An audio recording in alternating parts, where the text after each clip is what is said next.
How are you all doing? Tonight is a night. Tonight is a night that we get really personal. Tonight is the night that I get to tell you why I'm so passionate about we, women empowerment and financial independence, and what's truly underneath all of these passion.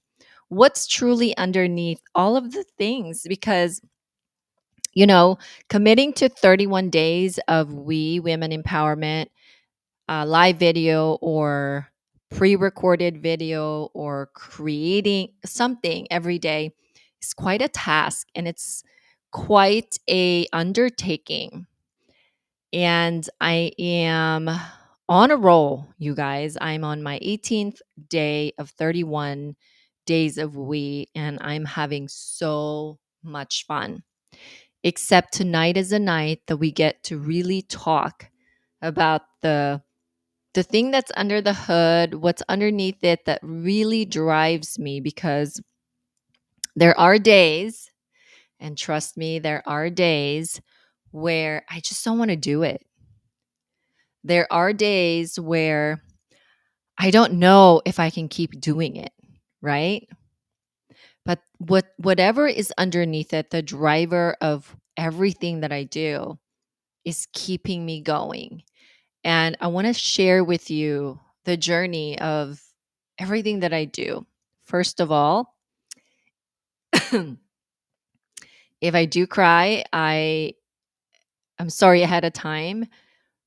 Every time I tell this story in the past 45, maybe like I started telling the story when I was probably just a decade ago because sometimes or we should share our story after we've already gone to the other side in the from a victorious place, because when you share your story from a victimhood place, it doesn't necessarily support others. It doesn't give others the breakthrough that they need to learn from you by telling you that story. So it's only been about a decade since I've started telling the story. And frankly, I haven't mustered enough courage before that. I haven't had enough confidence in my speaking ability before that. I have also been healing before that. And I didn't know I was in that process, but there's a lot of things in life that you don't realize you're doing until you are past of that point and you look back and you're like, holy cow, that's what I'm doing. So without further ado, let me just say hi, everybody. My name is Kareen Mills, rhymes with bills. You know the one, the dollar dollar bills. I was born and raised in the Philippines and was about 6, 7, 8 years old, maybe. Like, I can't remember exactly when it all happened, but I started having awareness that I was exposed to a chaotic situation at home. I was exposed to domestic violence at home. And in the Philippines, I think that in the old school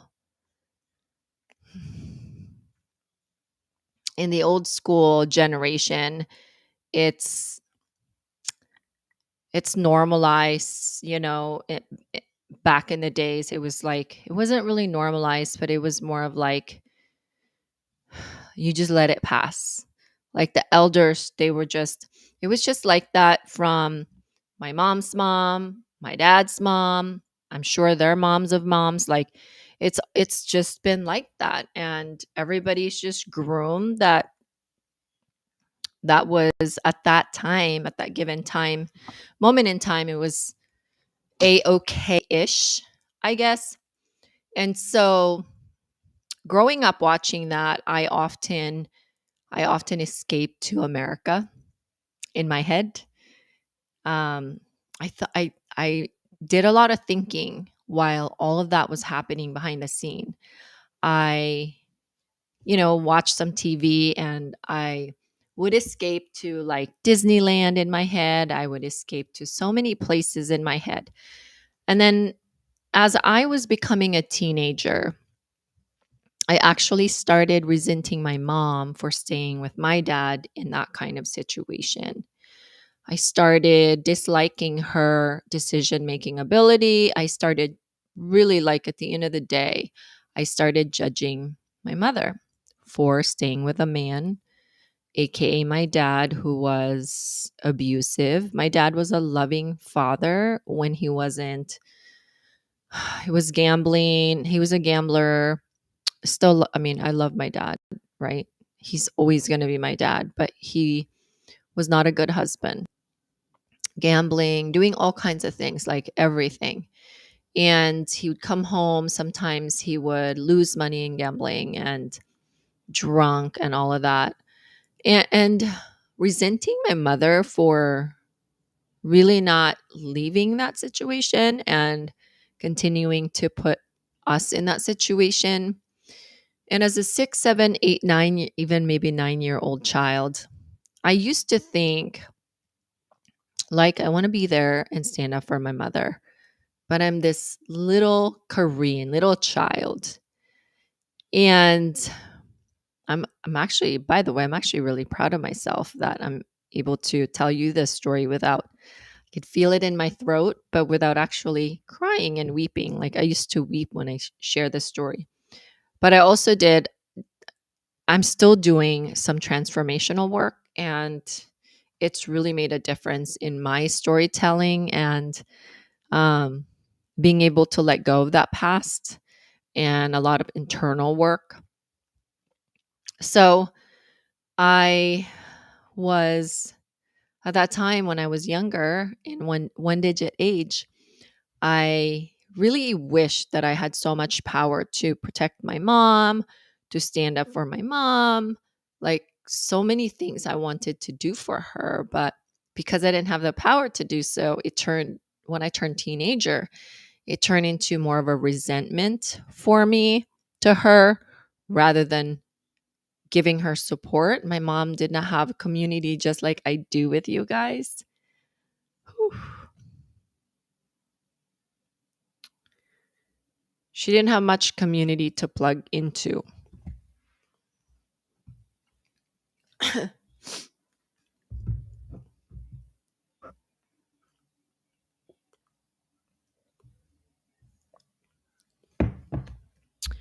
And I can only imagine,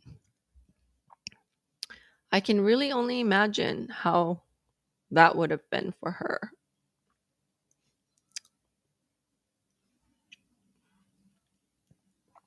And for me to turn into this teenager and being resentful against her really was another layer, right? And so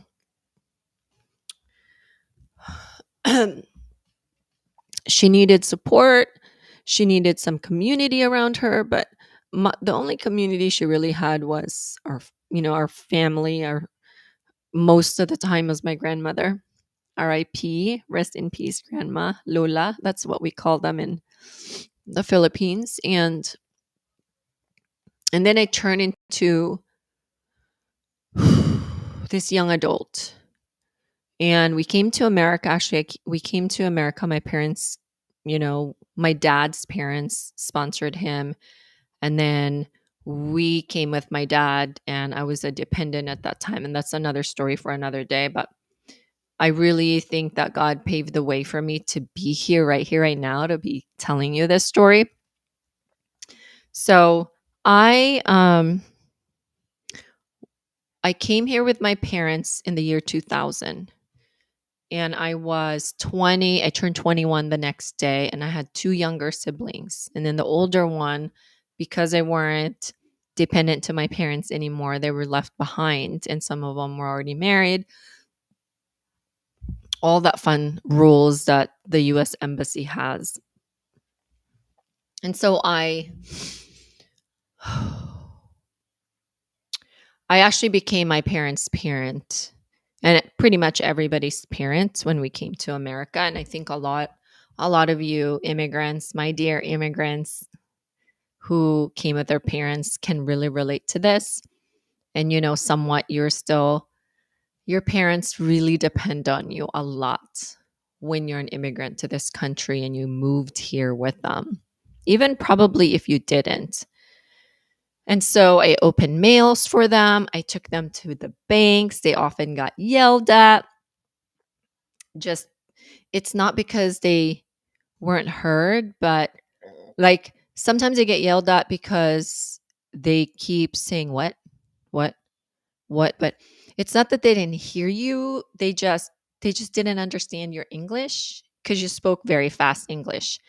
And many times, if you have broken English and you're the one listening to a really perfect English or a really nice English with a nice accent, it's hard to comprehend for us when we're new to this country. So please, if you're watching this and you serve immigrants and you realize that maybe they're not hearing you, sometimes they may not just not hear you. They may just need you to reiterate or maybe rephrase what you just said slowly and frame it differently so they can understand it. And so I just want to share that tip with you if you're a professional serving immigrants that may have, language barrier. So I went on with my journey and I in 2004 we all bought a house. We were all 4 years later, we were all in one house, so in order to afford the house, we pulled all of our income together so we could service the debt. And if you're an immigrant who does that, please comment below and let me know you're listening to this. And eventually, as I was growing into the field of influence, as I was growing into the field of personal brand, as I was learning more about what my brand was going to be, I remember that story in my childhood that I wanted to provide support and I wanted to be there for my mom, but I couldn't. And so what I did in 2018, I was part of the Lewis House ecosystem community. And we had this project, like you could do whatever project. And one of the projects that I did was to create a podcast. And that was a podcast called Being Mother Hustler. And for me, putting mother and hustler together, it softens the blow on the word hustler because mother is synonymous to nurture, care, all of that good stuff, right? And I started this podcast, and the mission of the podcast was to hold space I never got to hold for my mom through other women.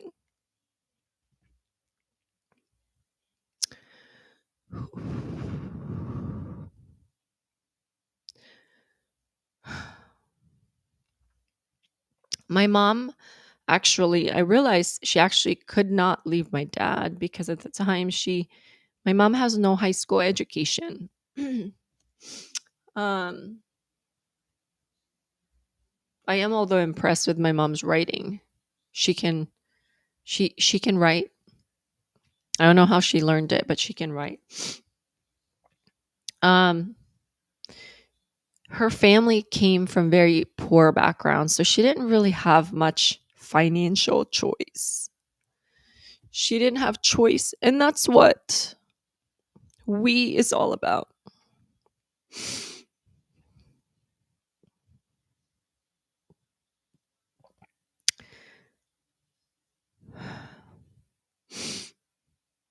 That's what we is all about. Women empowerment and financial, raw, rich, anonymous women, all of that stuff that I do. It's a living tribute to my mom. My mom is still around. Um, when you don't have your financial independence and freedom, and you're in that situation, it does not give you a lot of options. Everything that I do is a tribute to my mom, and I'm so glad I'm telling this story on Women's History Month. And in my podcast, I interviewed a lot of women. I've interviewed women that was also a domestic violence victim as a child, watching all of that happening in the household. I interviewed women that was left destitute by a spouse and became single mothers and having to pan out for themselves, which is good and bad. It's good that they figured it out because now they're on the other side. But the women I interviewed were just a representation of more women out there. That's just like my mom and just like them. And so for me, it's very important for me to empower women to get rich and give as well, because giving has also become a really huge component of my brand. That's why you see right there,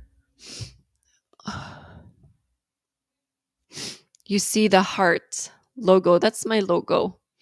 That was created by Ashley Smith. She's a good friend of mine that I met on an audio app. She's amazing. I want to give her a shout out because she was listening to me and she came up with a heart logo. And one of the things that I kudos to her was because I'm huge about my kids too. I want to make sure that everything that I do for women is also an example that I do for my kids, that it's like a double whammy, like a double edged good sword.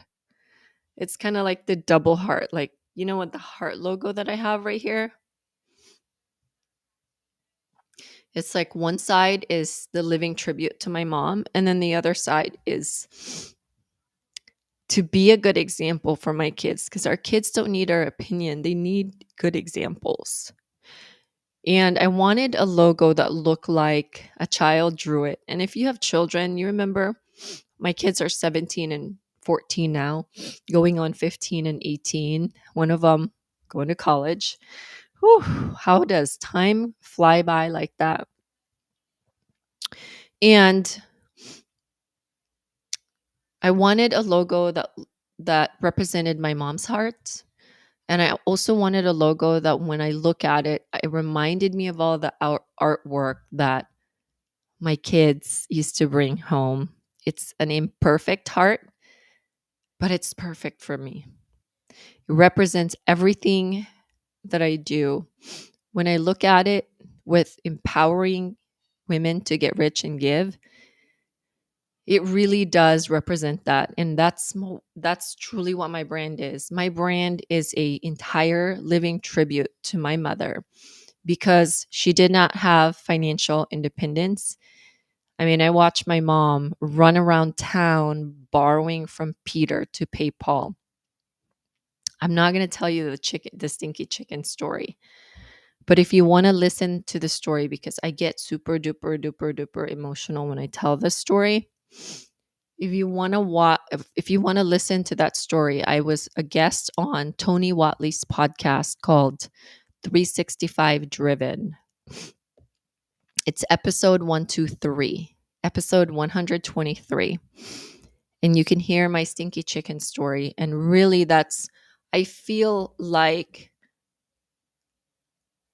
that is ingrained in my brain, that story. And that is the story that really keeps me going, to serve the women in my community, the women of the world, and to propel my vision of to mother the world through financial education. And that's my why. That's why I do what I do. And there's so much more I do. Like, I host this annual live event called Friendsgiving Live. Um, and if you want to come, you're invited. Everybody's invited. It's an all women's event. This would be our 6th year. It's we serve since 2022. We serve over 100 women, and we have 200 tickets for this year, sponsorships, all that fun stuff.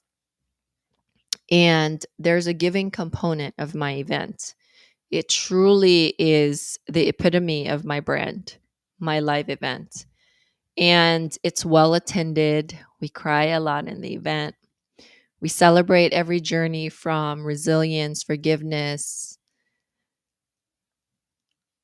celebration, all of that stuff. Because every woman that I get to touch and I get to work with, they all are in different levels of their journey. And I wanted to acknowledge in through my live event that's designed to be during the first weekend or second weekend of December, which is in leap year this year. It's the second weekend. But guys, I'd love to connect with you above and beyond here on YouTube, Facebook. I've got Instagram, and all of my links are below. But I wanted to tell you that story tonight. And there's more components to that story. We would be here all night if we really dove deep in all of my story. But I wanted to tell you what that heart represented for me, why it's on my photo, on my profile photo, and all of my social media profile, why it's always there on the corner, why it's on some of my thumbnail on my YouTube. It it's something that I want to constantly remind me to never be mediocre. You know, in my podcast, I've interviewed Elena Cardone, I've interviewed Evan Carmichael, I've interviewed so many amazing women, Karate Hottie, who's a UFC champ. I've interviewed so many of them. And one of the things, one of, they're all great, but Evan Carmichael said something to me when I asked him, like, what do you want in your content? Like, what goes on in Evan Carmichael's mind when he creates a content, when he's creating something? Because he's a very successful YouTuber. And he said something that I'll never forget. Shout out to you, Evan. I will never forget Evan Carmichael saying, I want to always create something that when my kids and children see it online, because once it's online forever. And if my kids see that, I want them to see it and react this way. Dad, I'm really proud of you. And I'll never forget that. So that's what I am doing too. I want my kids, and my kids tell me all the time, my kids work my event. When you come up to the event registration, they're the little faces you see, although they're not that little anymore. And after the event, they see everything. I've always shown them everything. I've never hide anything from them. And I've involved them in everything that I'm doing. And I always get, Mom, I'm really proud of you. And that's so sweet. That is like the ultimate gift that I get when I'm creating content, when I'm creating my live event and hosting people, when I'm doing so much stuff, no matter how hard it gets, no matter how tired I am.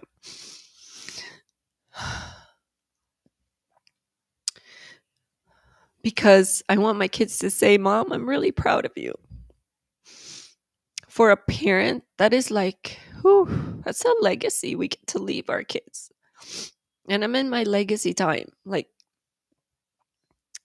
I want to leave a legacy.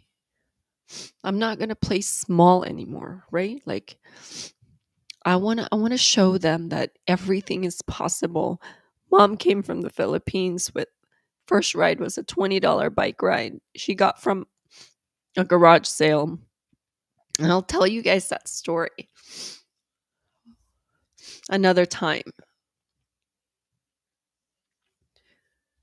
But when your kids tell you they're proud of you, because oftentimes we're the one that's telling them.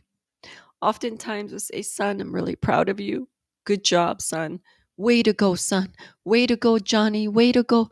Like we're always cheering them on. What about them? Why do we not give them the opportunity to say the same about us? And I get to enjoy that because I take risks. I'm not afraid.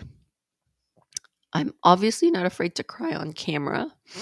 And it's just so cool. It is so cool, you guys. So thank you so much for being here. I have so much more stories to tell you. Our time today is up, and I just want to really thank you for supporting this channel. Subscribe in the subscribe, I mean, subscribe, hit subscribe below, and make sure you ring the bell to always so you're always in the know. And I will see you next time.